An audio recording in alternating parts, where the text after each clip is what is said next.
Добра вечер, почитувани гледачи. Започнува новата работна недела на Заспи ако можеш. Прво издание, понеделнички. Јас сум Драга Милосављевиќ, Горан Омировски. Вечерва, а и наредниве неколку дена ќе го имаме преку апликацијата Zoom. Горан, добра вечер за тебе. Те гледаме на малите екрани. Расположен како и секогаш.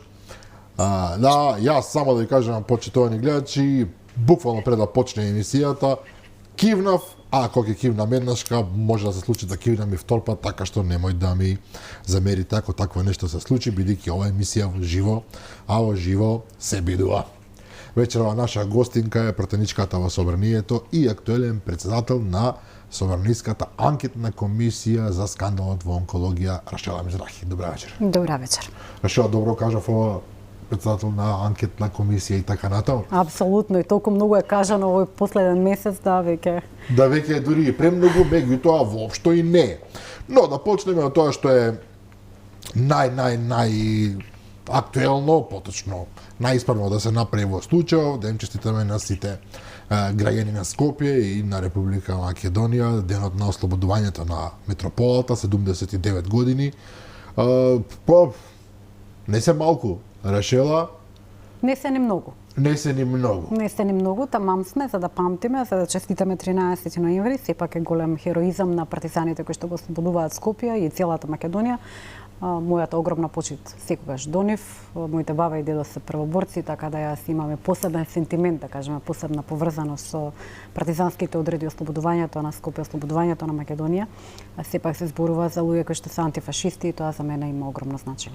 Така е. Еве да се пофалам и мојот дедо од страната на мајка ми исто така е бил партизан и бил учесник токму во ослободувањето на Скопје. Од него ги научив првите приказни за овој настан, иако во последно време има и некои, јас бих нарекол, дегутантни обиди да се прикаже дека тоа воопшто не било никаква битка, дека германските одреди се заминале, партизаните влегле така како во напуштено село и се во тој правец, меѓутоа никој не може да го заборави фактот дека Македонија беше на вистинската страна во антифашистичката борба и веројатно и со тоа го заслужи своето место меѓу народите победници.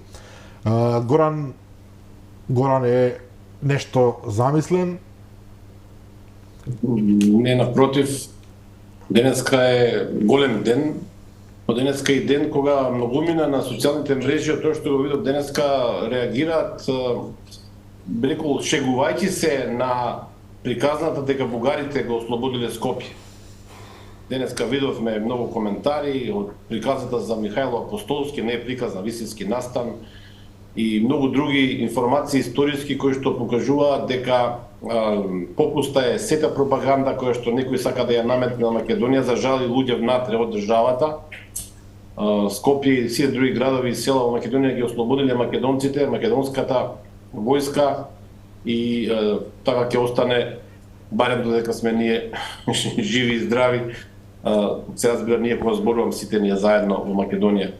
Добро, но оваа генерација не треба да биде таа која што ќе биде последна, можеби тоа е оној дел што мене ме плаши. Горан, претпоставувам дека на тоа се асоцираш, затоа што обидот да се промени историјата на Македонија и обидот за промена на учебниците би можел во еден момент полека за една, две, три генерации да не стави во ситуација кога некои нови ученици во училиштата би требало да се прашат кој по ѓаволите го ослободи Скопје од кого?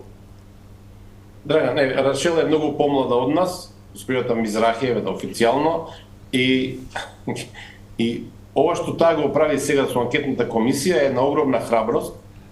Внимавајте, морам да го кажам на почетокот на емисијата, Мизрахи влезе во костец со најсериозната мафија во државата, фармацевтската мафија.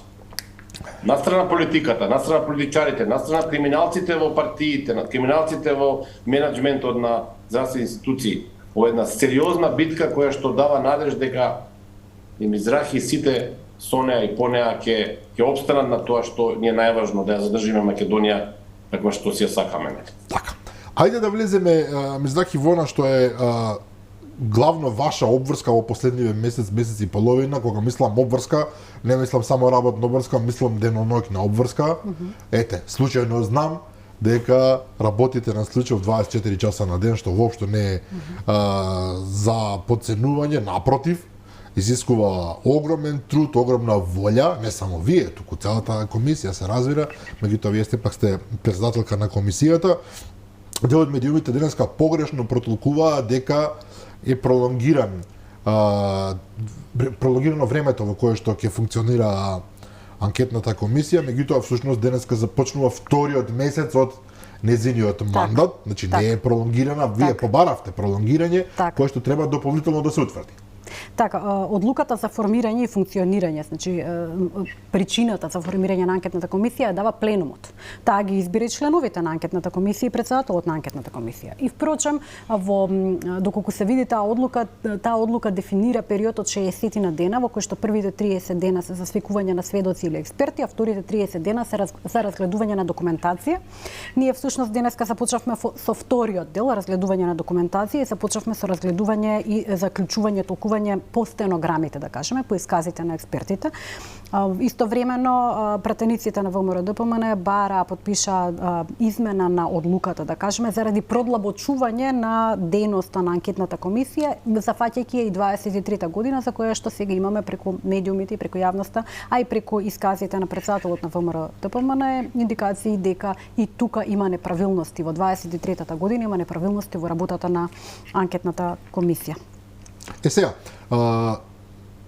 додека се уште сме во формата, условно кажано, мене ми е интересно, навикли сме во американските филмови да го гледаме, морам да признам, во момент на за тоа? Да, анкетна комисија во Сенатот американски или во Конгресот тамо, па сосема на поинаков начин. Да. Сосема на поинаков начин се одвива. Зошто? Заради тоа што вие каните сведоци или експерти во Македонија, додека во Америка може и полицијата да ги донесе за сведочење или пак да го дадат своето мислење или да ги како да кажам, да ги искажат своите знаења во врска со одредената причина за формирање на нивните анкетни комисии. Таму се многу поагресивни, да кажеме, настапите, многу побрутални, а во Македонија она што и ти го начна на почетокот е она работа од 24 часа, има причина за тоа. Значи, ако имате формат во кој што имате првин 30 дена за распит на сведоци и експерти, па понатаму 30 дена за разгледување на документација, има нелогичност во истото. Зошто? Заради тоа што ако вие први не ја видите документацијата, архивската граѓа, тогаш како имате распит, што прашувате, што им поставувате како прашање за да добиете информација од оние кои што ги викате како сведоци. Значи, всушност, двата процеси мора да течат паралелно. Особено во првите 30 дена, јас ги најдов тие 30 дена да се исклучително интензивни.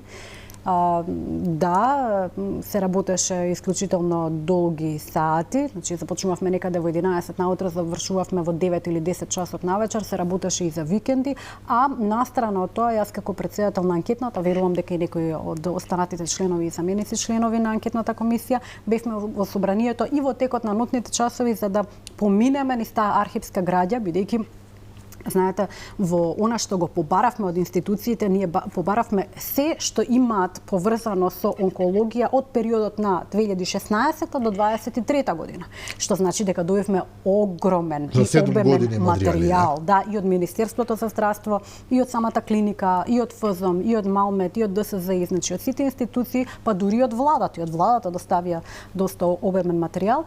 Меѓутоа, исто така треба јавноста да знае дека тој материјал кога стигна, воглавно беше во тотален хаос. Значи, вие немавте таму следство на материјал од месец или од ден за ден, година за година на проектот, туку тоа беше само архивската граѓа, листови.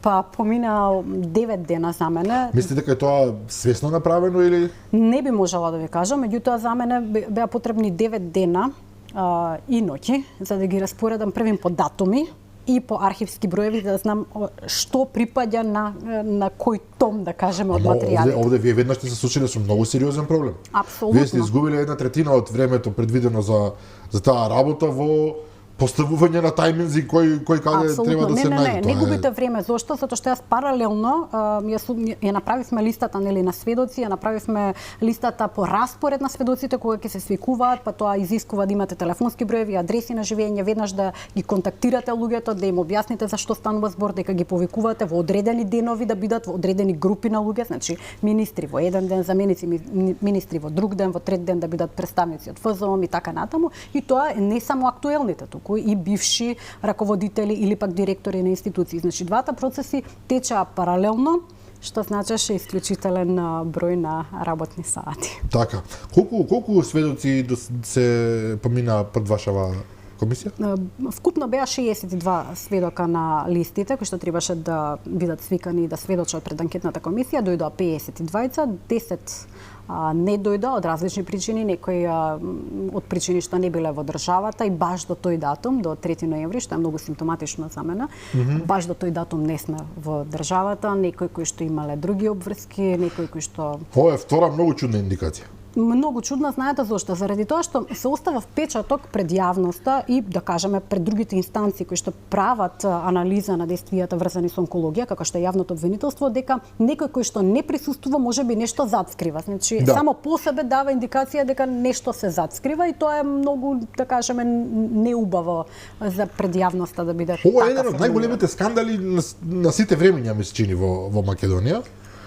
Со оглед на сензитивноста на самата приказна, се работи за тешко болни луѓе кои што не ја добивале вистинската терапија или ја добивале на погрешен начин и така натаму, ги возбуди духовите на сите и на вистина секоја деформација во приказната предизвикува сомнение. Јас повторно ќе речам, и оние 9 дена што сте морале да ги потрошите практично, тоа се часови и часови работа на составување на вистински список и редослед на документите, не мора да значи дека е намерно, меѓутоа повторно исто како со сведоци ве остава сомнеш дека некој можеби рекол ајде малку да им ја отежнеме работата па да видиме до кај ќе стигнат. Па видете, првен добивате архивска граѓа која што е во апсолутен хаос. Втора точка е тоа што кога ќе ја распоредите архивската граѓа, јас морам да ја ставам во електронски систем, значи во Excel табела, за да имам увид што каде се случувало. Па ќе утврдите дека има листови од архивска граѓа, одредено ливче од средина на самиот процес на документацијата кој што фали, или пак е архивиран вон законот за архивска граѓа. Што наликува како да нешто било малверзирано или пак си поигрувале некои со одредени документи. Значи, исцрпна работа, меѓутоа ништо не може да избега од вистината. И нашле човек со кој што ова да го кажам вака, нашле човек со кој што треба да се испробуваат такви експерименти. Горан, јас и ти како новинари сме редовно сумничеви за се и се што. И сега ова намерно го вртам разговорот кон тебе. 52 сведоци излегуваат, повторно ќе направам паралела со САД, тамо се дава заклетва, не знам кај нас дали даваат заклетва сведоците пред да сведочат, не даваат заклетва. Тамо се става обично, не знам, рака на Библија, па велат се колам дека ќе ја зборувам вистината, само вистината и ништо друго освен тоа, и таква тешка одговорност има во тие реченици, кој што веројатно никој не ни помислува да се обиде да ја не ја каже вистината, да ја извитопери на било каков начин, да ја даде некаков поинак уток. Кај нас, повторно велам, не се сомневам, меѓутоа оставам простор дека и пред комисијата некој би се осмелил да не биде до крај искрен. Што мислиш, Горан? Па Драган, ако збориме за Америка, ми се чини дека тамо проблемот со кажување, некажување на вистината не зависи од Библијата и колнењето, туку од стравот од органите на прогон, јавното обвинителство, различни нивоа на така наречени law enforcement agencies, тие агенции за спроведување на правото, на законите.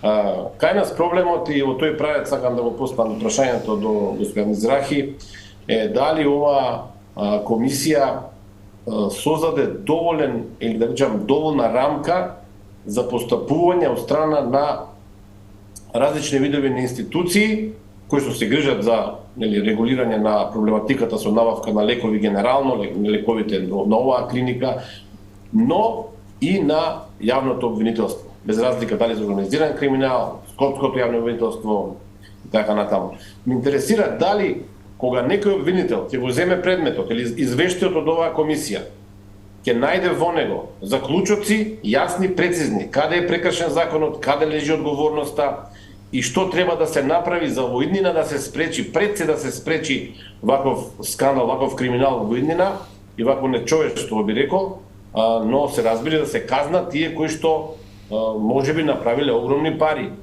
Значи станува збор за прескапи лекови. И јас искрено тоа што го читав и од комисијата ја следам, мислам дека некои луѓе направиле пари на штета на здравјето на граѓаните и тоа не смее да мине неказнето.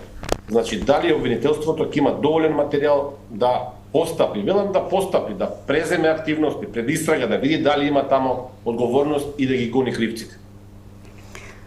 Благодарам за прашањето. Јас внимавам на вакви прашања исклучително многу, зашто заради тоа што пречесто се обвинува анкетната комисија дека навлегува во работата на обвинителството, иако целта на формирање и действување на анкетната воопшто не е да навлезе во истрагата на обвинителството, туку да бара политичка одговорност. Меѓутоа, повторно ќе нагласам, повторно дека без да ја видите хронологијата на настани, која што е всушност и пропишана во одлуката која што е гласана на пленумот, вие не може да барате политичка одговорност. Не знаете за што станува збор, а барате политичка одговорност. И сега, мое лично мислење е дека јавното обвинителство може да постапи по два основи. Првин, самиот извештај на Државниот завод за ревизија, кој што е проследен и со документација, која што е доказна документација за извештајот. Таа беше проследена и до анкетната комисија.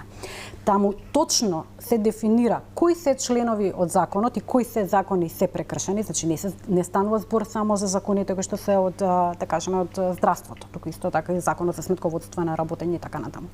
Значи точно имаме прекршување на законските одредби и тоа во плеада на закони на плеада начини, што значи дека јавното обвинителство можело да постапи преку таа документација која што е проследена со доказните материјали. Од друга страна, самото разгледување на приказната која што ја гледаме, хронологијата на приказната во рамки на архивската граѓа, вие гледате недоследности, вас ви се јасни недоследностите, мене не ми е јасно зашто обвинителството му е потребно толка временски период за предистрага, не е ни започната истрага кога доказните материјали се во архивската граѓа.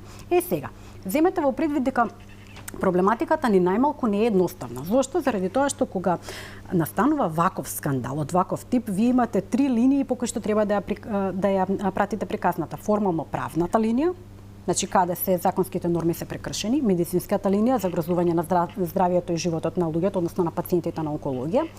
И третата линија е она во која што ги имате доказните материјали, во кој што мора да имате материјално доказ за она што се случувало. Или излегуваат секакви информации во јавноста, преку медиумите. Сепак останува како прашалник зошто јавното обвинителство до ден денеска оди во предистрага и дали точно со својот персонал таргетира прашања кои што се круцијални. Зошто? Заради тоа што самата граѓа, архивскиот материјал, самите закони, сето кое што е проследено и до нас е во апсолутен хаос. Направена е тенденциозна магла и треба баги време на луѓе кои што и се од фелата и се од здравствениот систем за да разгонат над што всушност станало во овој скандал. Како толкувате настапот на јавниот обвинител пред вашата комисија? Па видете, јавниот обвинител Јовевски, да, за Јовевски зборам се разбира, е познат по дрските настапи во собранието, меѓутоа како и во се нешто во оваа држава компасот е изгубен, па така да јавниот обвинител не му е јасно дека се наоѓа пред највисокиот орган во државата, односно пред собранието, каде што тој одговара. Ние сме избраници на народот. Тој е избраник на извршната власт. Тој не е судска власт, тој е екстензија на извршната власт кој што одговара пред јавноста, затоа е јавен обвинител и пред собранието. Сакате да кажете дека неговиот обвинител не му е јасно дека вие сте практично негови шефови? Па видете, доколку му беше јасно, немаше да има таков настап на анкетната комисија. Немаше да има таков настап. Он започна со еден така брутален, дрзок настап. Кој сте вие да ме прашувате мене? Да, ми ја загрозувате истрагата. Апсолутно, со листови на кои сте вие мене да ме повикувате тука и зошто ме повикувате и што треба јас да кажам. Преди се, тој требаше да биде таму заради тоа што имаше спорна ситуација помеѓу Министерството за внатрешни работи и обвинителството, заради тоа што и едните и другите тврдеа дека првија започнале истрагата. Дека први дошле до некакви сознанија и од таму тргнала истрагата. Значи беше нејасно. Второ, не е јасно до каде е предистрагата, што се случува со истата. Значи многу е лесно. Но обвинителот не сака да каже затоа што вели дека вие му ја загрозувате истрагата, он не може да открие. Доколку анкетната комисија со разгледување на архивска граѓа од институции, државни институции, загрозува истрагата на обвинителството, ние луѓе сме во сериозна белја со обвинителството. Тогаш имаме сериозна белја. Или можеби тој се асоцираше едно дека е јавно ова, сепак пред екрани зборуваат и сведоците, па нема тука да не кажат скриени, нешто што не треба, не знам. Нема тука скриени документи. Тука се документите од јавните институции, значи од онкологија, од Министерство, од ФЗМ, од МАОМЕ. Тука нема некој си таен документ како доказен документ. Ние разгледуваме нешто што е архивска граѓа. И заради тоа сметам дека ако ние ја загрозуваме истрагата, значи ние сме во чекор со истрагата на обвинителството, тоа сакат да ми каже јавниот обвинител.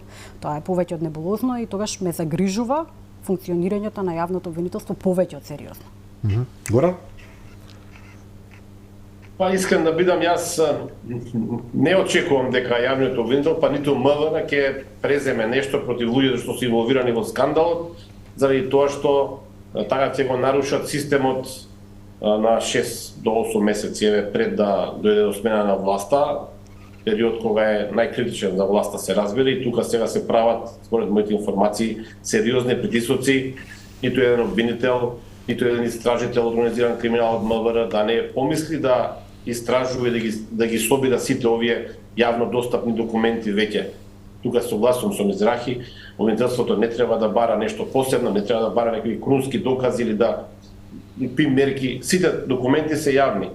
Тоа што се караат МВР и обвинителството кој прв почнал е само приказна за јавност, за да покажат дека нешто работеле.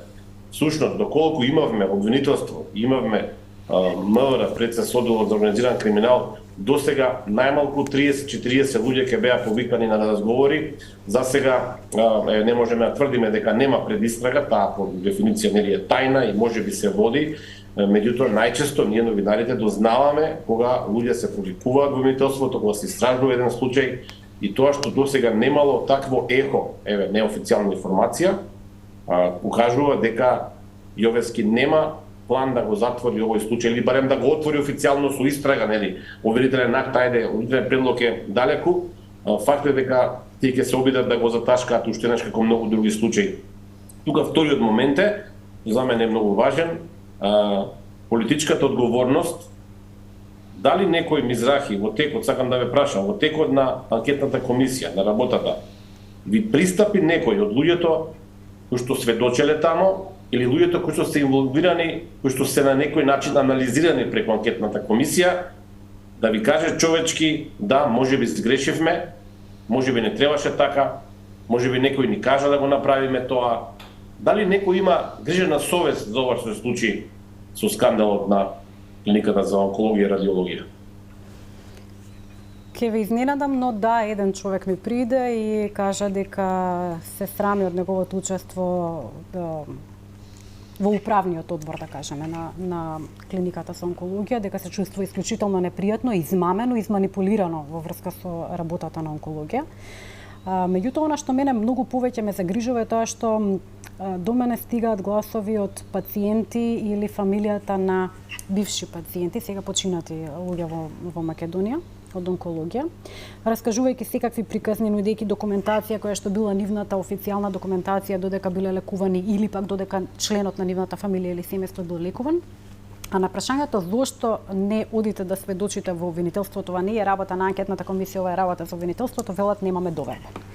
И оттука се гледа и оној процент на недоверба всушност, кој што го добиваат јавните институции примерењата. Значи, сметам дека нели обвинителството доби доверба од 1% чинам, дека беше така. И тоа се огледува и сега и преку пациентите. Велат немаме доверба, се е исполитизирано, ние не сакаме да бидеме дел од тој систем, не сакам јас да бидам виновен на крај за нешто, не сакам да се заплеткувам, не сакам да бидам таргетирана, особено актуелните пациенти кои што тврдат дека доколку истапат кон обвинителството, се плашат дека како пациенти нивната терапија, она што им следи во клиниката ќе биде под знак прашалник, односно дека имаат реперкусии. Да.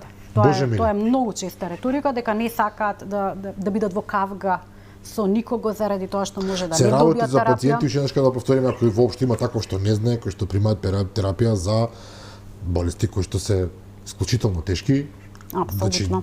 Од табу и тежината на анкетната комисија. Да, голем дел од овие луѓе, впрочем, самата рековте и веќе се починати и во такви околности има членови семејства кои што велат не, овие луѓе ќе изгубат можноста да добијат лекови исправни на време или како и да е. Ова не е ни шпанска серија, ова не е ни Африка не е. Ова е траорна приказна во Македонија, после она што се случуваше со модуларните болници, на жал со Беса Транс и така натаму. Ова е траорна приказна на која што мора да има свој завршеток, кој што ќе има име и презиме на луѓе кои што се винови. Не може да се бега од одговорност по ова прашање. Мислам дека ќе биде и повеќе од невозможно некој да сака да ја стави целава работа во магла и да нема одговорни на крајот на овие циклуси, без разлика дали се работи за анкетната комисија, а особено кога станува збор за јавното обвинителство. Акцентирам, особено кога станува збор за јавното обвинителство, мора да има разврска, бидејќи аферата достигнала степени кои што се неверојатни. Неверојатни, да. Македонското здравство објективно се наоѓа во една комплицирана состојба и со недостаток на пари, и со недостаток на доктори, и со недостаток на често пати не секогаш се разбира на професионализам и на чудни односи, чудни врски. Еве да спомнеме само случајот со на несрекно бебе што почина во Прилеп. Доктор Софјано ја прашува, бебето е донесено во многу тешка состојба, што правеле колегите од Прилеп, на пример. Во меѓувреме додека трае емисијата, извесен господин ми се јави да ми пише дека нема да кажам каде, во внатрешноста, во една болница во внатрешноста, на една господја која имала мозочен удар, за да ја примат на нервно одделение, им рекле да, може ќе ја примиме ако вие си најдете ваши луѓе 24 часа да ја гледаат во болницата.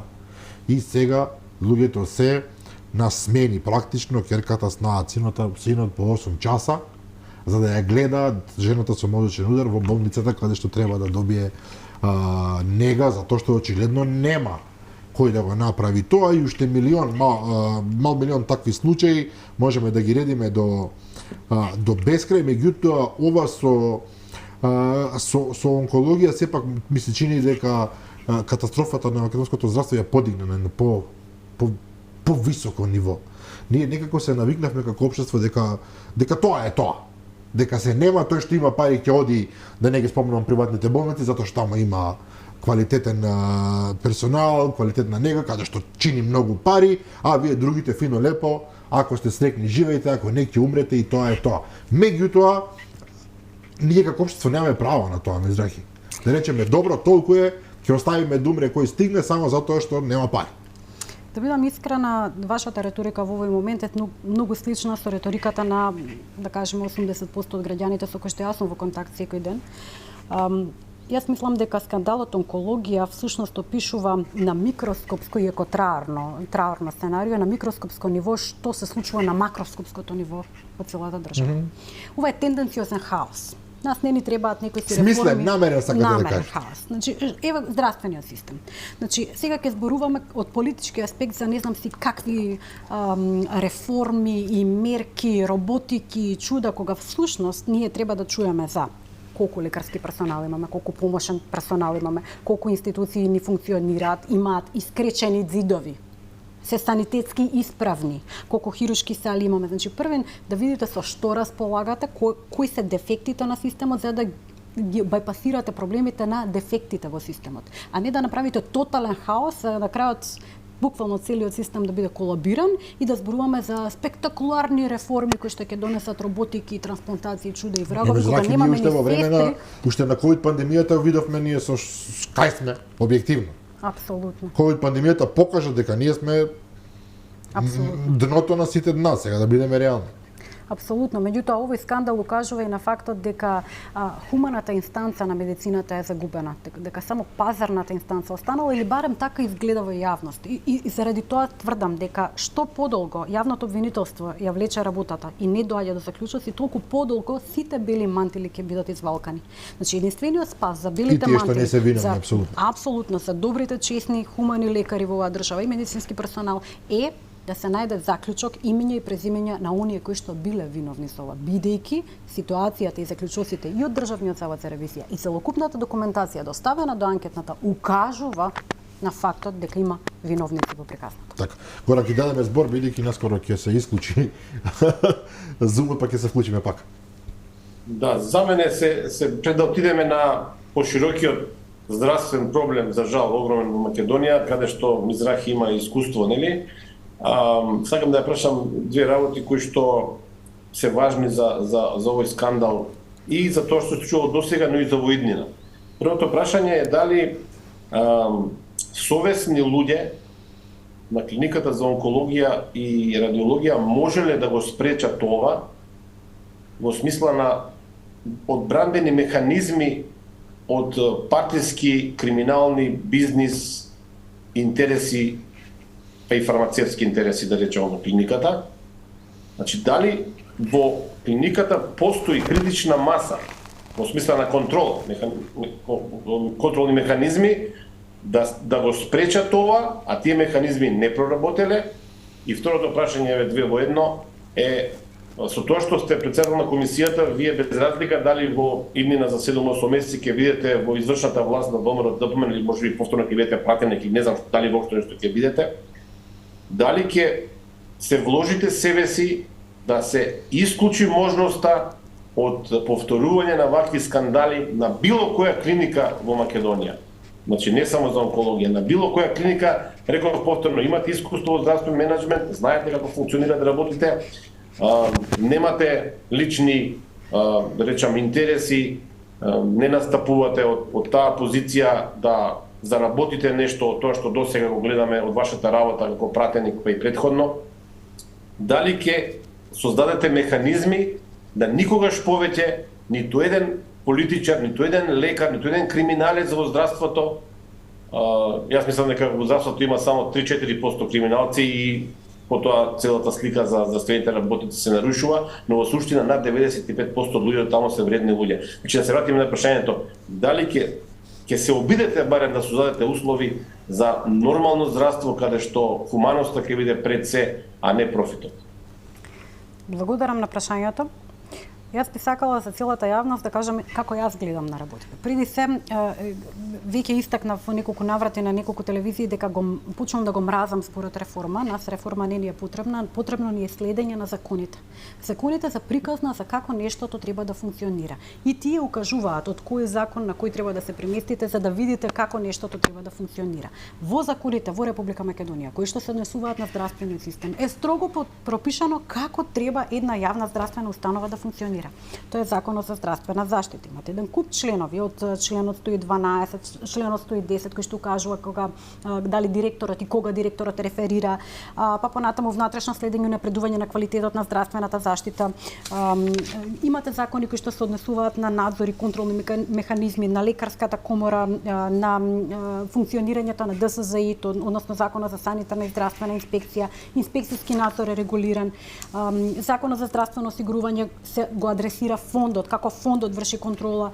Законот значи за агенцијата Малмет исто така функционира по законот за лекови, така да ние ги имаме законите како приказна и знаеме точно кои се контролните механизми за еден систем да функционира. Проблемот овде како што настанал е како резултат на целосно бајпасирање, целосно кршење на сите законски нормативи кои што се однесуваат на здравствениот систем. Целосно, во потполност, не знам како поинаку да објаснам пред јавноста, пепеле, нема закони, едноставно јас сум газда и терам јас како што сакам да терам, не ми е гајле за закони, не ми е гајле за држава, овдека нема систем, јас ќе го градам системот како што мене ми одговара.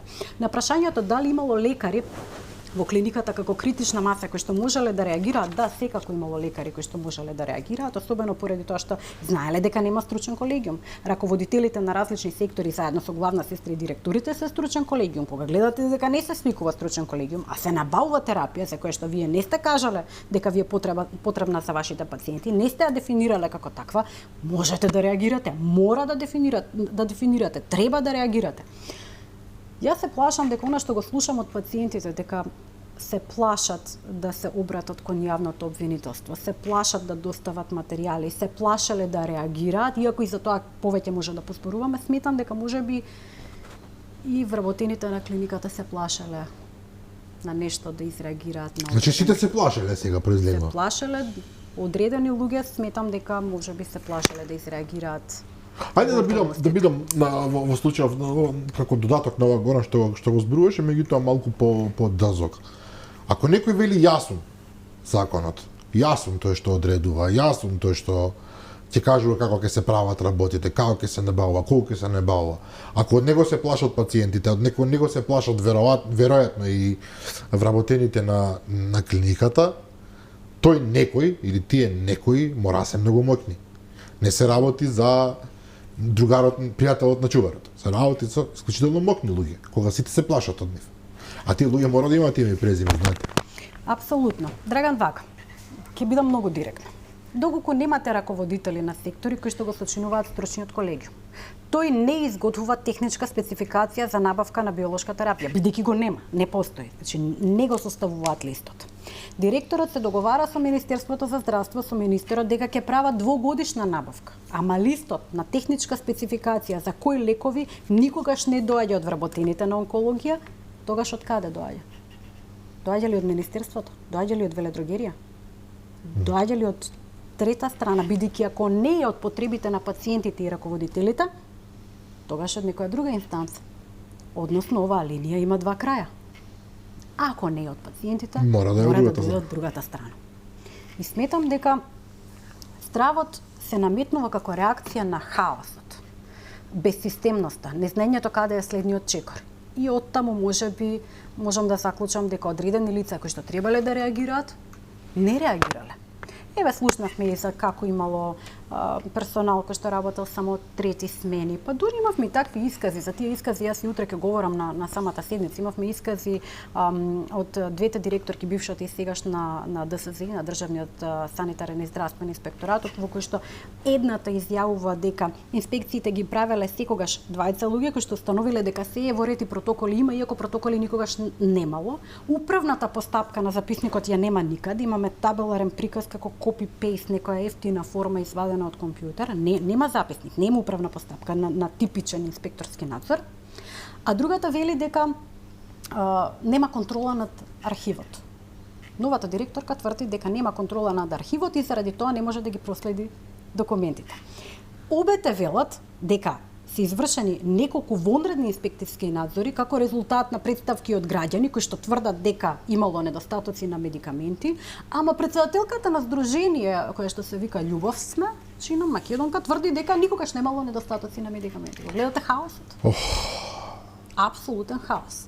Сега, да не беа тие претставки за недостаток на медикаменти, ние немаше да знаеме дека немало медикаменти, бидејќи претседателка на здружение тврди дека секогаш имало медикаменти. Народниот правобранител во телефонска комуникација вели: не ме викајте мене, нема ни една претставка до мене. Здружение на млади правници вели: викнете го народниот правобранител, еден куп претставки ние им ги изготвувавме на граѓаните, на пациентите, за да стигнат кај правобранителот. Ова е типичен начин како да се упропасти една работа и во нејзе да не може да се снајде. Можете многу едноставно да се снајдете, драган. Само треба да ги пратите законите. Што требало да биде по закон? Требаше ли да има стручен колегиум? Требаше. Имаше ли? Немаше. Како ја правевте набавката кога немавте техничка спецификација од стручен колегиум? Не знам, не е одговор на лице кое што правело јавна набавка во вредност на милиарди. Тоа не е мала сума. Здравствениот систем не е составен во Македонија од вчера. Постои, не знам, стотина и повеќе години. Значи, никој не може да се вади на не знаев. Сите тие луѓе што работеле на одредена позиција имале задачи, 100% сум сигурен дека морале да знаат кои се нивните задачи и обврски. Не знам и не се сеќавам и не ми тегнува. Тоа го чувме и од екс-министерот Венко Филипче, мислам дека беше најакцентирано кај него тоа не знам и не се сеќавам и не знам и не се сеќавам. Еве како може човек да се сети? Човек може да се сети заради тоа што согласно Законот за здравствена заштита директорот мора да доставува 6-месечни извештаи до министерот за здравство. Директорот мора да има пропишани клинички патеки кои што ќе се објават во службен весник од страна на министерот. Надзорот над работата на јавните здравствени установи, еве го тука Закон за организација и работа на органите на државата, има министерот за здравство. Вели установата на овој член е должна годишната програма да ја достави до Министерството за здравство најдосна до 31 декември. Имавте нова биолошка терапија, добивте ли програма, знаевте ли нешто во врска со таа програма? Значи има еден куп членови и што се однесуваат над надзор над законитоста на работата на здравствените установи врши Министерството за здравство, член 295, надзор над законитоста и работењето. Министерството за здравство го врши надзорот над законитоста на работата како редовен или вонредни надзори. Понатаму зборува за лекарската комора, имаме за ДСЗ, имаме за ФЗО, вели примена на медицина базирана на докази и примена на критериуми за оцена на привремена спреченост за работа. Покрај контролите од став 1 во овој член јавните здравствени установи, фондот врши контрола на користењето на средствата за вршење на здравствени услуги и така натаму. Ако го пратите законот, ги наоѓате апсолутно дефектите кои што се наметнати како магла дека се во законски. Значи, апсолутно кршење на законот. законскиот норматив. Во секоја етапа во функционирањето на онкологија е скршен Законот за здравствена заштита, прекршен е Законот за здравствено осигурување. А сателитите на Министерството, контролните механизми, ФЗОМ, ДСЗ, кои што Малмет, кои што требале да вршат инспекцијски надзор, па да ги отворат очите и да видат дека има неправилности и да алармираат до ОЈО благовремено, уште во 2019 година, никогаш тоа не го сториле. И сега треба да веруваме дека едноставно е што во прашање? Крајна нужда, како што некој истакна, крајна нужда. Крајна нужда, прифаќам, во ред, за пациент може пациентот да се наоѓа во критична состојба, да му е загрозено сериозно здравието и заради тоа да посегнете кон набавка на медикамент кој што го немате во клиниката. И оттаму да влечете фамозните реверси. Првен се обраќате до други јавни здравствени установи каде што го има тој медикамент. Второ, може да повлечете медикамент за кој што ќе го известите и Министерството и ФЗМ, ама не може да повлечете 20 милиони евра во медикамент. 20 милиони. Може би директорот требал, ако имал недостатоци такви на медикаменти, да вришти пред Министерство, пред ФЗМ, пред влада, пред собрание, а не да прави криминални тендери.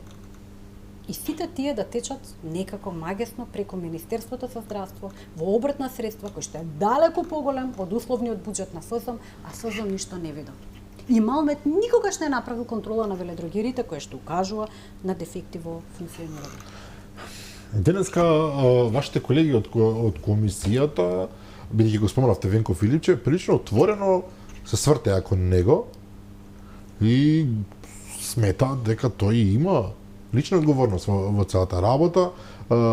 Рековме, актуелниот министер за здравство вели во мое време се е супер, за претходно не знам, не ме интересира, претходниот вели кај мене изгледа беше добро, ама претходно не ме интересира и повторно доаѓаме до Венко Филипче кој што исто така ништо не знае. Некогашниот херој, да не заборавиме, во времето на ковид пандемијата беше наметнато неговото име како еден вид спасител на државата, тоа за жал не се покажа баш така, меѓутоа неговото не знам и не се сеќавам, морам да признам дека звучат повеќе од чудно. Невозможни се. Невозможни се. Министерот има надзорот над сите здравствени установи. Тој креира здравствена политика. Креирањето на здравствената политика се сведува на земање на документација кој што од јавните здравствени установи и афектирање на нивната работа заради подобрување на нивната работа. Доколку министерот за здравство ништо не знае, еве да земеме дека е вистина, ништо не знае. Тој тенденциозно создава политика, здравствена политика на хаос. Здравствена политика која што на крајот ќе кулминира со загрозување на здравието на пациентите, особено страшно е тоа што се работи за онколошки пациенти.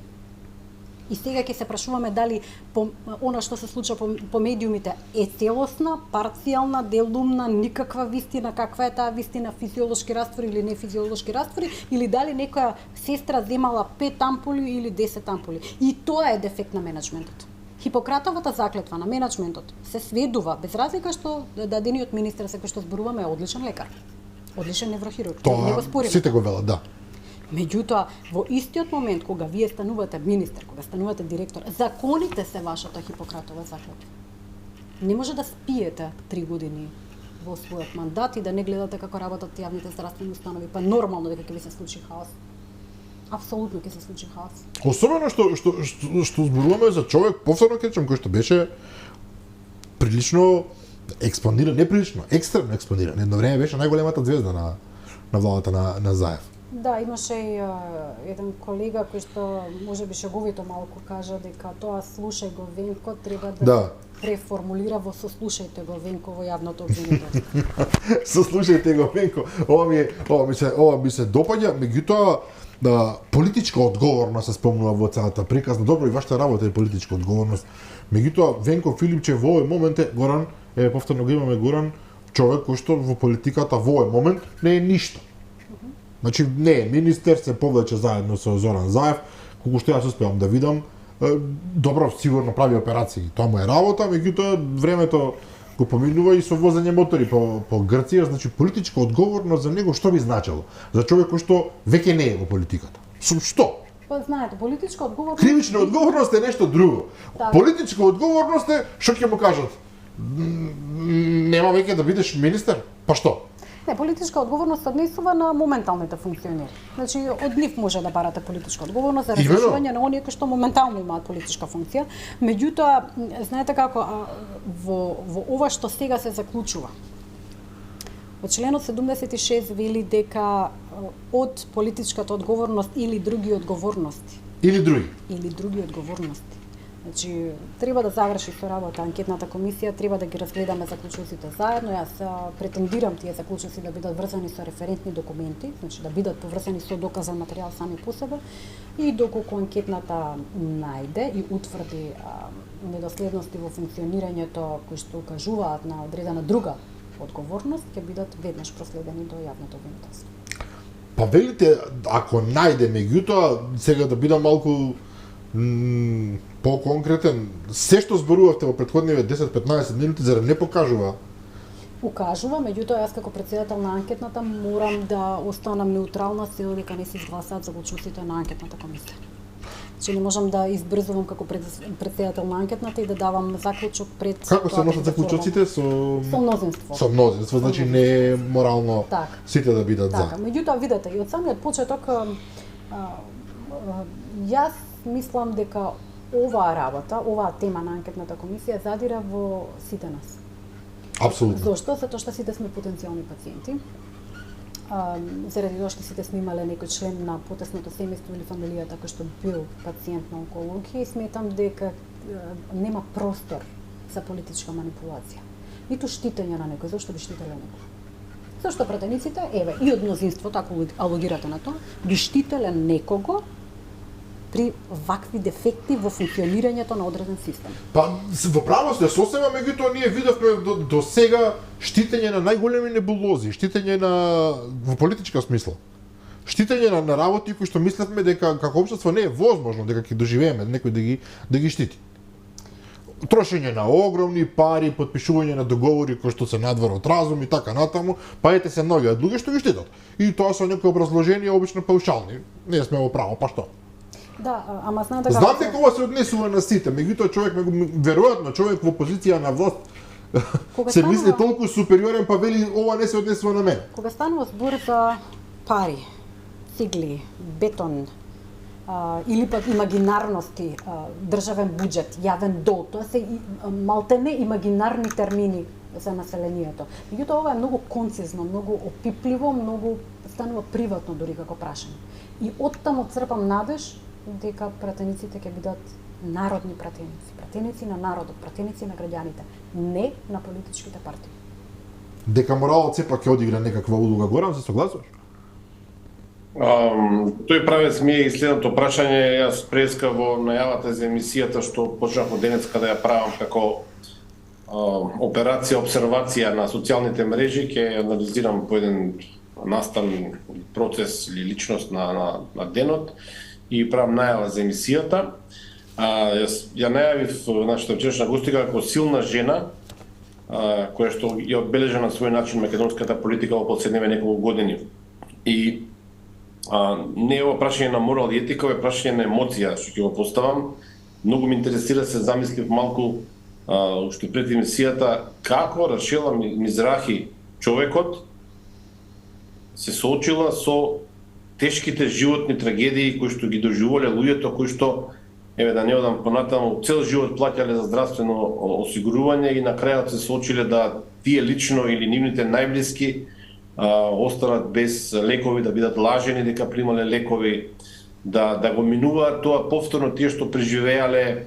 Јас се го зборувам ова и солзи на очи ми доаѓаат. Дали пуштивте и вие солза Мизрахи, ме интересира?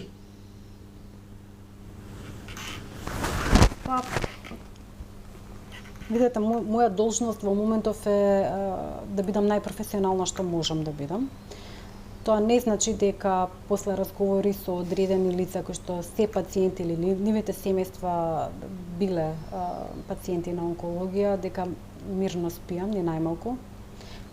Не е само поради тежината на болеста и малверзациите кои што се повеќе од очигледни во оваа јавна здравствена установа, туку заради вредносниот систем кој што е пропаднат. Страшно е да се верува дека пазарниот вредносен систем е посилен од хуманиот. Тоа значи дека човечкиот живот веќе не е вреден или дека може да се мери во единица мерка ампула. И за мене тоа е повеќе од страшно. Повеќе од трагедија. Оти никој од нас не може да живее безбедно во држава во која што смета дека секој секому е волк и во се нешто гледаме ризик и само плаќаме данок и осигурување здравствено заради тоа што мораме, а не заради тоа што му веруваме на системот. Она што јас го гледам е тотална недоверба која што не може да ја наметнете со сила. Таа е стекната недоверба. Таа не може да се оттргне туку така лесно. Значи, ќе има реперкусии од ова, сигурна сум, не само во здравствениот систем, туку во државниот систем. Добро, јас уште дека се вратам на моралниот аспект од одговорноста на членовите на комисијата. Токму денешниот ден ми е индикативен во таа смисла, затоа што додека Антонија Милошевски чинам зборуваше за политичката одговорност на Венко Филипче, од пратениците од власта доби одговор дека тој всушност се обидува да го накалемува пиарот на неговата политичка партија, конкретно на ВМРО ДПМН, односно ја злоупотребува комисијата за политички цели. Сега имаме еден обратен процес. Добро, ние слушнавме во повеќе наврати за што се е ВМРО виновно, за ласкарци, за Бесатранс, за Тетовската болница, па дури еве сега за оцените од Европа што ги добивме од Брисел, за се е ВМРО виновно. Криво, чудно што не е Наќе крив, нели, едно време беше Наќе Чулев, па ВМРО беше оставено на мира, сега повторно ВМРО допомена. Знаете, јас упорно тврдам дека оние кои што се пациенти во моментов или кои што се засегнати со овие прашања на онкологија поради членови на нивните семејства кога седат дома, доколку ја гледаат анкетната комисија, не ги интересира ВМРО, СДС, ДУИ или наредни избори. Апсолутно. И треба да си на вистина лош политичар, па да не кажам и пострашно наивен човек, еве, во најблага форма наивен човек, да сметаш дека тие пациенти ги засега политички поени на одредена партија. Мене она што ме интересира е како пратениците од мнозинството не се засегнати од ваква здравствена хаварија од здравствена политика, од кога се тие на власт. Оти кај нив е моќта и на разрешување на функционери. Но го знаете наративот. Сето тоа е почнато во времето на ВМРО ДПМН, па можеби и претходно, а можеби и во времето на Дедо Ное е почнато и сега што да правиме? Овој наратив го следиме веќе долго време. Така, јас немам против. Не велат дека нема проблем, туку дека проблемите се толку накалемени во последниве 2000 години што тоа е. Јас немам против доколку истрагата на анкетната комисија стигнува и до кадри од минатото, јас немам никаква замерка и би сакала да видам како тоа функционирало и во минатото, апсолутно. И не ме интересира кој бил, како бил директор, министер, апсолутно не ме интересира. Прашањата се многу едноставни во суштина. Во минатото, какви и да биле кадрите, колку и да биле грешни тие кадри, молекуларна терапија немало. Немало. Овие набавки со екстензии на суми на пари од фондот кои што се влечени на еден или друг начин или правени реверси, се од 2019 година. Не се од претходно. Като системот вака бил, така бил, онака бил, му требало 15.000 евра да се поправи, му требало 100.000 евра. И 15 и 100.000 евра е подобро од 20 или 30 милиони минус. Ако имате следственост на она што се случува во системот и кој пациент го добива кој медикамент. Ама, знаете, електронската евиденција не била воведена, па зашто не ја воведовте? Ама онколошкиот конзилиум денеска чув. Онколошки конзилиум немало никогаш. Да, во закон е донесен одредба за формирање на онколошки конзилиуми во 2016. Каде се? И сега вие се нафте во ситуација, ние не објаснувате што пишува во законите?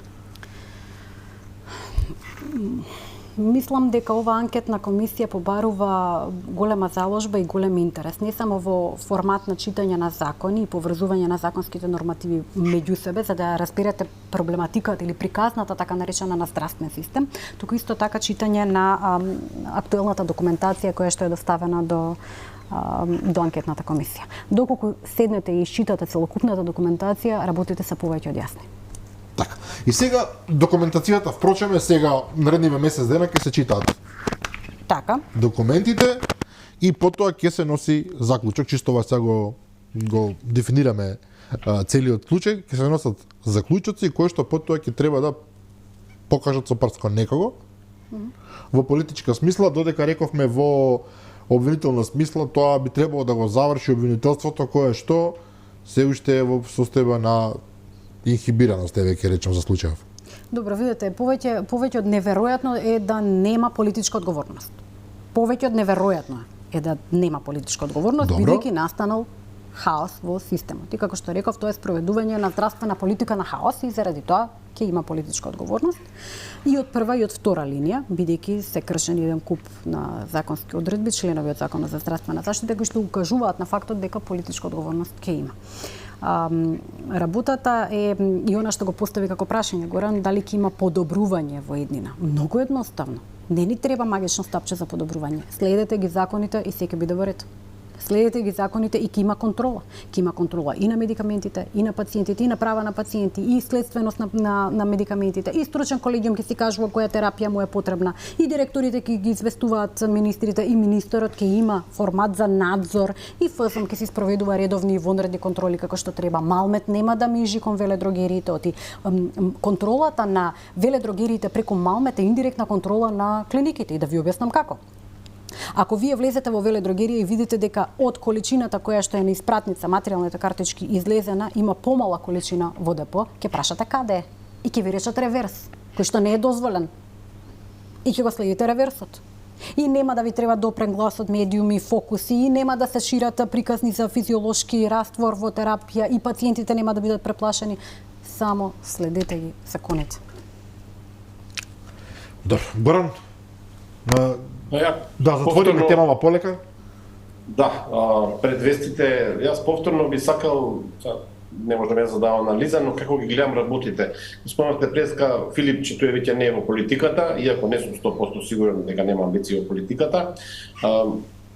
И за него нема логика да има политичка одговорност, но освен кривична одговорност, каде што обвинителството е тоа кое што треба да ја истурка таа работа, мене ме интересира дали по анкетната комисија и заклучоците од таму точно ќе се знае, например за Филипче, дали го прекршил членот 295 од Законот за здравствена заштита, каде што има задолжителен надзор на работата на онкологија и на сите други клиники.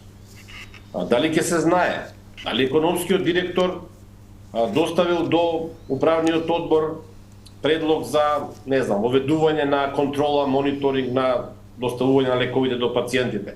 Дали правниците во клиниката, еден повеќе, не знам колку се, доставиле предупредување до менеджментот и до здравствениот и до економскиот директор дека не се спроведува законот. Работата е дека не сме да се случи со оваа комисија, она што одамна сите го збориме, нели, со децении, ако некоја работа сакате да ја забошотите, формирате комисија. Едноставно ние немаме луксус да ни се случи оваа работа и да ви кажам искрено сум многу задоволен што рековте дека оваа комисија треба да биде урне како во иднина и кога ВМРО ДПМН ќе дојде на власт, ќе се решаваат голем дел од работите. Имате кривична одговорност, имате политичка, но имате и морална одговорност. За некои луѓе најтешко е да имаат морална одговорност. Внимајте, ако се утврди дека некој човек свесно земал од пациентите, а давал на други луѓе, на други пациенти за пари, не е осуден само тој морално, осудено му е целото семејство, осудени се идните генерации. И тоа, иако навидом нам не изгледа дека е наивна работата, не е наивна работата. Јас се надевам дека фактите што ќе бидат во извештајот од комисијата ќе бидат толку јасни, толку кристално јасни и прецизни, што никој нема да избега од одговорност, било каков вид на одговорност. И јас истото се надоврзувам на Горан, тоа ни е насушно потреба, би рекол, се надам ќе издржите во овие напори, мислеки. Апсолутно, за секоја одговорност која што ќе биде доколку биде пронајдена, нели, во изгласана како заклучок на анкетната комисија, ќе се повикуваме на членови од закони во кои што се направени прекршоци, членови од закони, дали е тоа Законот за здравствена заштита, Законот за здравствено осигурување и на имиња и презимиња на лица кои што сметаме дека се се од прва линија инволвирани или во втора линија инволвирани. А рековте дека од морален аспект е битно да се постават работите онака како што треба преди се во функционирањето на анкетната комисија. А јас би рекла дека ова е еден добар пример за надзор над работата на извршната власт преку оваа анкетна комисија и ова е впрочем и најсилниот надзор кој што се случува во овој мандат. Јас уште еднаш да напоменам дека е многу интересно тоа што во периодот на режимот имало 16 надзорни расправи во собранието во еден мандат, додека сега имаме 5, од кои што 3 не ни започнаа, една неуспешна и еден семи завршен надзор. Така да многу интересно како излеговме од режимот, колку надзори, каква е улогата на собранието. Сметам дека од тој аспект анкетната комисија има уште поголемо значење. Така. Сега е време за вестите на Алфа. Ќе направам нешто што до сега не сум го направил. Чинам, сакам да го поздравам младиот Игор Јордановски, не за нешто друго, туку затоа што во својот текст до мене ме нарече Бато Драган, додека за Горан вели поздрави го Чичко Горан. Е така да се знае кој е Бато, кој е Чичко, а ние сега ги проследуваме вестите на Алфа, а потоа се враќаме на разговорот со Рашела Мизреки.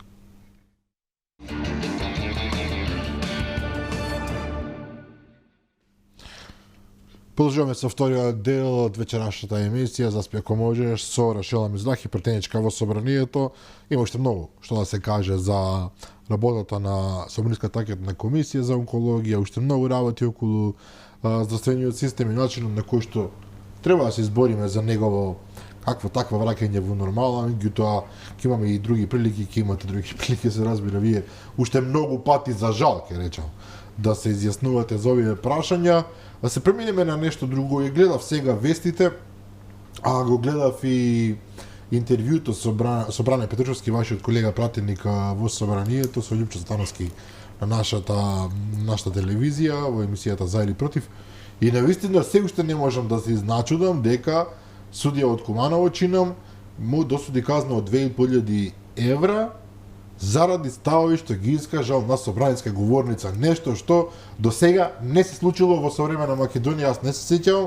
Значи уште еднашка пратеник е осуден за ставови што ги искажал на собраниска говорница, иако тој има имунитет и општо место е дека и пратеникот од собраниска говорница може да каже се, токму тоа е поентата, без страв дека за тоа ќе одговара.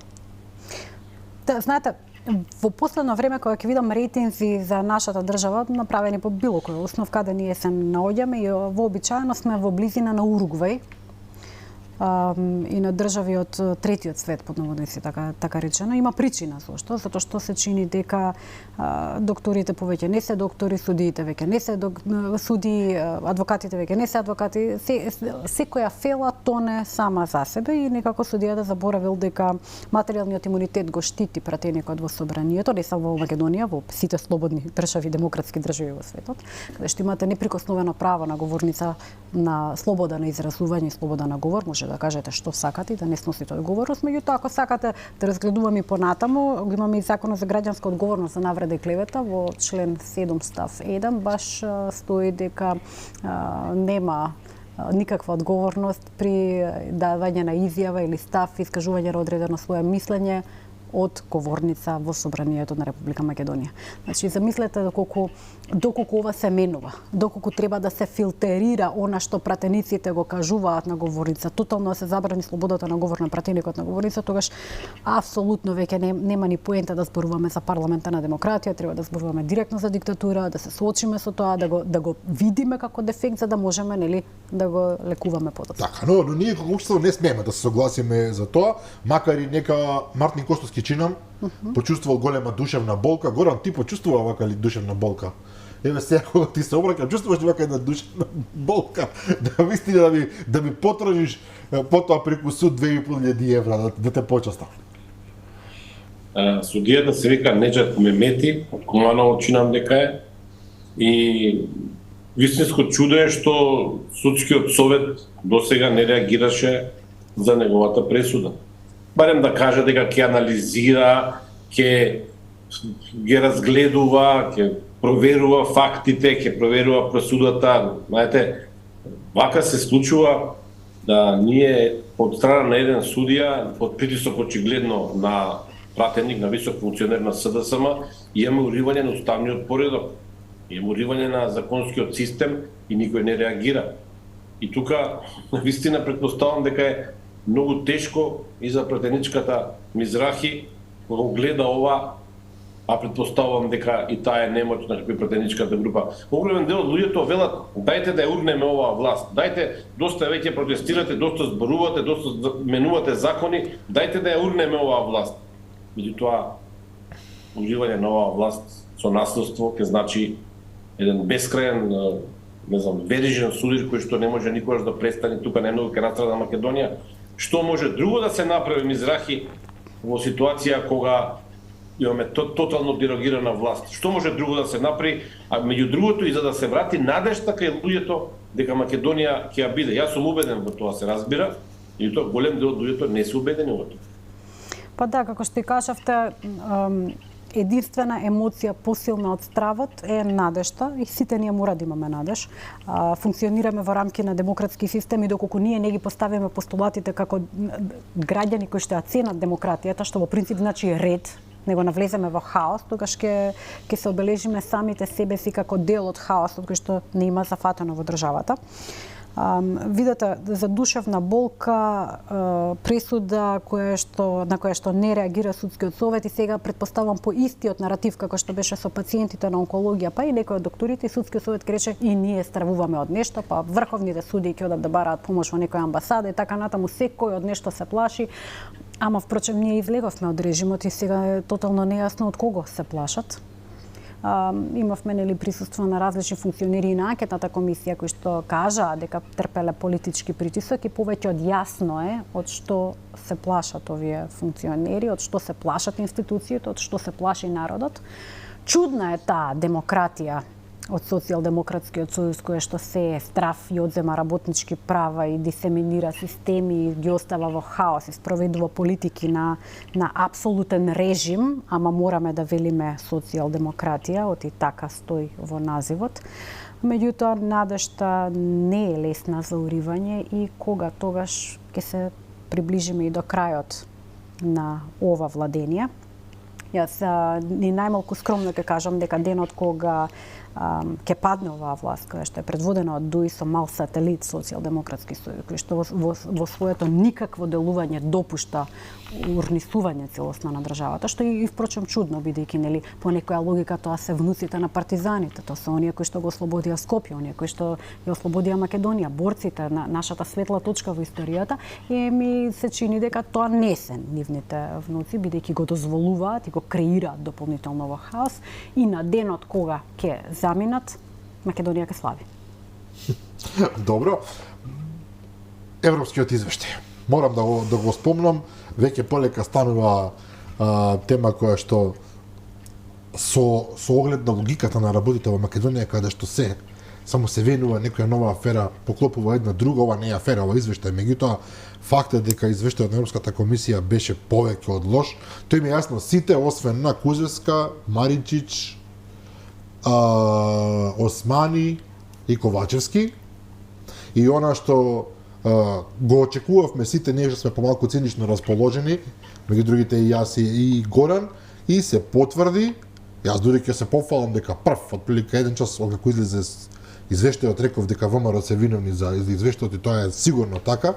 И барав потврда од луѓето кои што ги споменав пред малку и тоа се случи. Навистина излегува со една таква формулација дека всушност опозицијата е виновна затоа што не соработува во собранието, затоа што нема, како да кажам, нема визија за европската иднина на Македонија и поради блокадите од опозицијата ние добивме 10 единици од Европската комисија.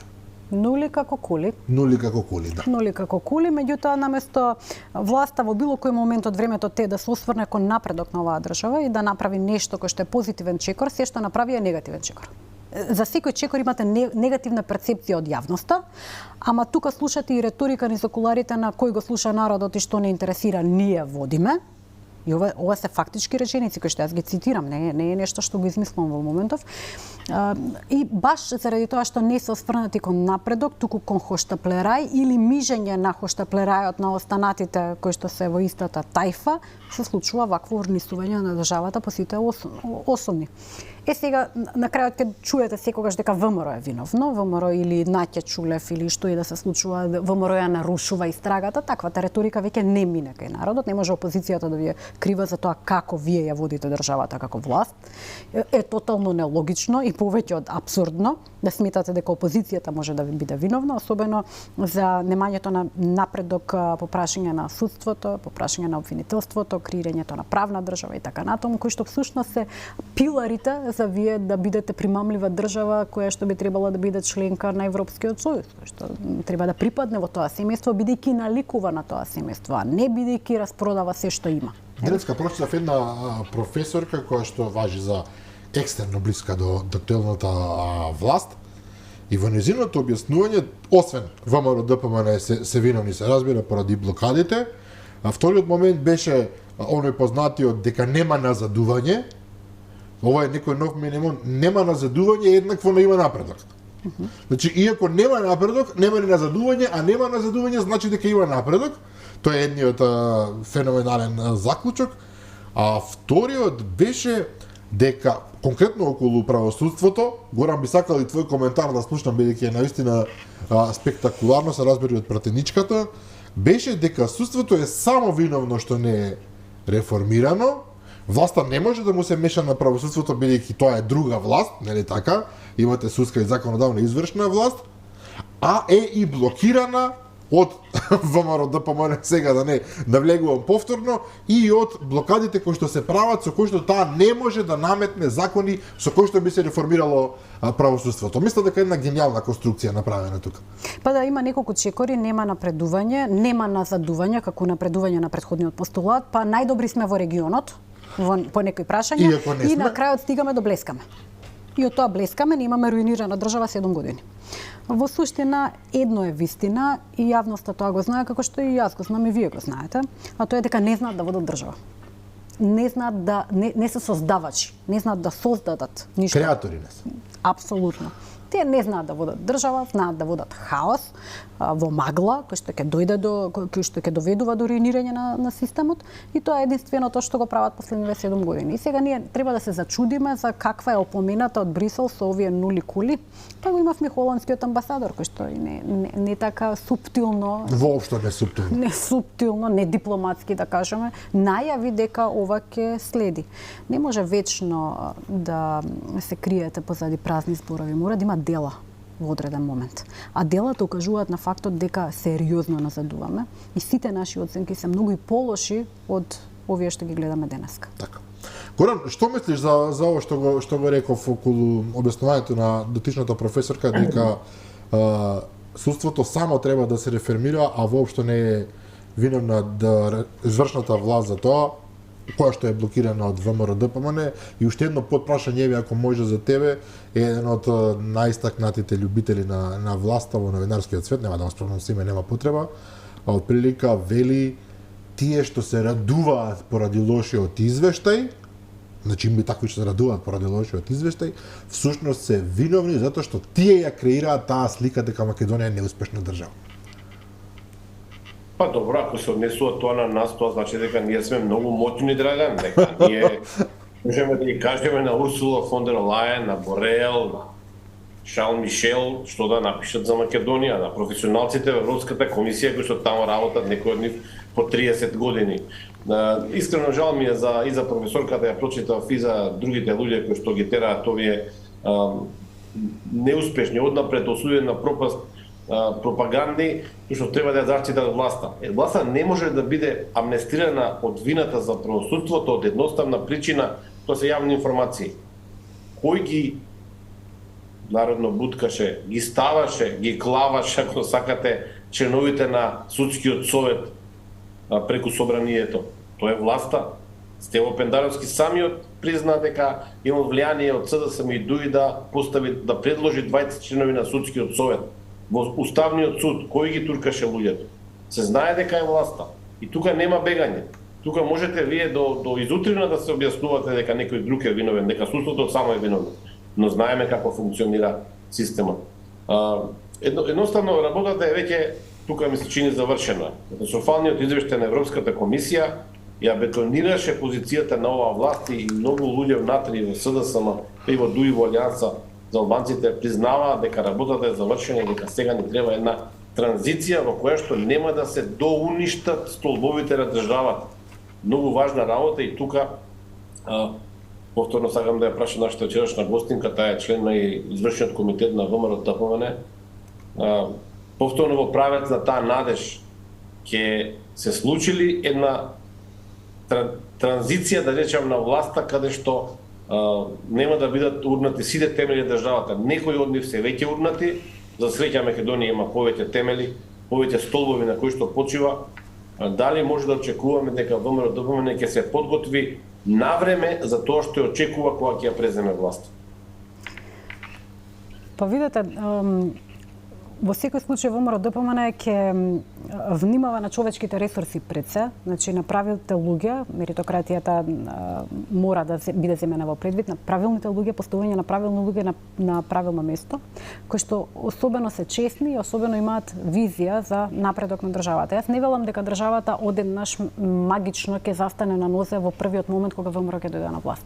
Сметам дека оваа држава беше тешко болна и ќе треба еден период да одболува, да и помине сето ова што и се случуваше 7 години.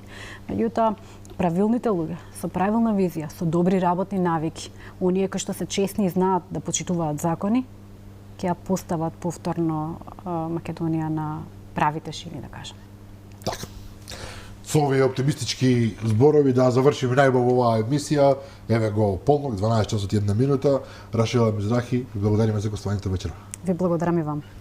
Горан, ти благодарам и тебе, а почитувани гледачи се разбира благодарност и до вас затоа што издржавте овие часи и половина слушајќи не нас. Утре во 15 часот репризато издание на оваа емисија, а во 22:30 повторно ќе ви се јавиме јас и Горбо Мировски со нови гости. До тогаш пријатно.